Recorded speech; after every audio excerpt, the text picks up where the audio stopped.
গাড়ির ছাদের উপরে বসা তো থাক, দাঁড়ানোর মতো জায়গা নাই। তারপরেও মানুষ জীবনের ঝুঁকি নিয়ে হলেও বাড়িতে যাবে এই উদ্দেশ্যে তারা ছাদে ওঠার চেষ্টা করছে। দেখতে পাচ্ছেন পুরা ছাদ, ট্রেনের ছাদের উপরে দাঁড়ানোর মতো কোনো জায়গা নেই। তারপরও মানুষ কেন এত কষ্ট করে যাচ্ছে? শুধু প্রিয়জনের সাথে ঈদ করবে এই আশায়, প্রিয়জনের সাথে ঈদ করবে এই আশাতেই তারা তারা তারা বাড়িতে যাচ্ছে। বৃষ্টি, আকাশে মেঘ আছে, তারপরেও মানুষ দেখতে পাচ্ছেন যে উপরে দাঁড়ানোর মতো জায়গা নেই, তারপরেও ওঠার জন্য চেষ্টা করছে। উপরে দাঁড়ানোর মতো কোনো জায়গা নেই, আপনারা দেখতে পাচ্ছেন যে বসার মতো কোনো ব্যবস্থা নাই। তারপরে মানুষ ছাদের উপর উঠতেছে যে তারা প্রিয়জনের সাথে ঈদ করবে।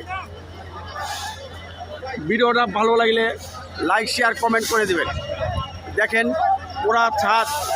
পুরা গাড়ির ছাদের উপরে দাঁড়ানোর মতো জায়গা নেই, তারপরে মানুষ ছাদের উপর উঠতেছে। ধন্যবাদ। গাড়ির ছাদের উপরে বসা তো থাক, দাঁড়ানোর মতো জায়গা নাই। তারপরেও মানুষ জীবনের ঝুঁকি নিয়ে হলেও বাড়িতে যাবে এই উদ্দেশ্যে তারা ছাদে ওঠার চেষ্টা করছে। দেখতে পাচ্ছেন পুরা ছাদ, ট্রেনের ছাদের উপরে দাঁড়ানোর মতো কোনো জায়গা নেই। তারপরও মানুষ কেন এত কষ্ট করে যাচ্ছে? শুধু প্রিয়জনের সাথে ঈদ করবে এই আশায়, প্রিয়জনের সাথে ঈদ করবে এই আশাতেই তারা তারা তারা বাড়িতে যাচ্ছে। বৃষ্টি, আকাশে মেঘ আছে, তারপরেও মানুষ দেখতে পাচ্ছেন যে উপরে দাঁড়ানোর মতো জায়গা নেই, তারপরেও ওঠার জন্য চেষ্টা করছে।